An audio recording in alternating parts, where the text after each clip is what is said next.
This video is a paid ad for DREO.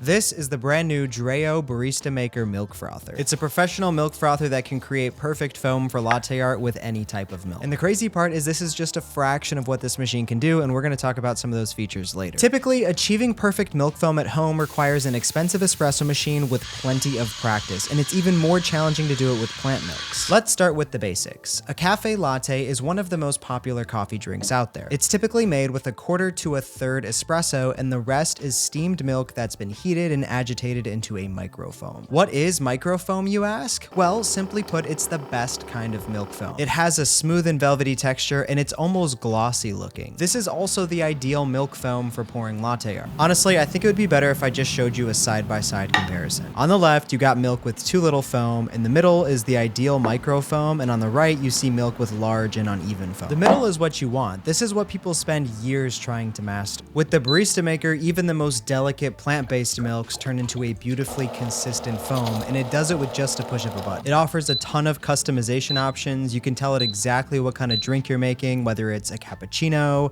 a latte, or something else entirely. You can specify the type of milk, the temperature, and even make cold foam if that's your kind of thing. And if you hold the foam button and the temperature button for 5 seconds, you can change it from Celsius to Fahrenheit, or the other way around. There's also this customizable stirring function, which is perfect for mixing in chocolate, protein powders, or matcha. Now let me show you how this works because it's also super easy to use. It comes with 2 different frothing tips. The impeller tip, which is best for hot lattes, flat whites, and cappuccinos, and the disc tip, which is best for hot thick foams, cold thick foams, and other stirring modes. They're also magnetized so they snap right into place with ease. And don't worry, the machine will tell you which one to use based off of the drink you're making. Inside of the jug, there are these clear fill lines that guide you on how much milk to use depending on what you're making, which is actually really nice because I've used other milk frothers in the past and they never really have a clear line that tells you where to pour your milk to. When it comes to pouring, it's all about practice. For a latte, you want to start by pouring from a height to get everything mixed together, and then go down low for the last bit to create that beautiful floating foam. It might not come right away, but that's what's so great about the BaristaMaker. It keeps the milk foam variable and getting better at latte art the same every single time. So you can actually get better at pouring latte art rather than worrying about how your milk is. You can froth milk for lattes, cappuccinos, and cold foam. Say you had some iced coffee laying around, you could add half and half and some vanilla syrup and then froth it on the thick cold foam setting. And let me tell you, this was some of the silkiest and creamiest cold foam that I've ever had. Like, look at the texture on that. It's actually kind of crazy. But like I was saying earlier, this thing is fantastic for coffee, but it's also really, really good for other things. I actually found that I prefer to keep it in my kitchen rather than my coffee bar because of all of the different ways that I use it. I feel like I can make most drinks within like 2 minutes now. For example, if I want to make a chai latte, I don't have to wait for my espresso machine to heat up. Instead, I can just add everything into the BaristaMaker and click froth. Within a few minutes, I have a perfectly homogenized chai with a nice layer of foam. I do the same exact thing with matcha too. I'll add my matcha, brown sugar, and milk, and then I'll click the cold stir setting. This way, it gives me this super creamy and thick matcha that I can just pour over ice. But I think one of the most underrated features about this is the stirring modes. For example, I keep it in my kitchen, so when I'm done working out, I can just throw in my protein powder and milk and click the stir setting. Normally, when I make a protein shake in one of those shaker bottles, I get all of these weird clumps and it's gross, but with this, there's 0 clumps. And one of the most convenient parts is all of the pieces that get dirty can just go straight into the dishwasher. I genuinely think that this is an awesome addition to any kitchen. And if you use my link in the description below, you can get early bird pricing, which is super cheap.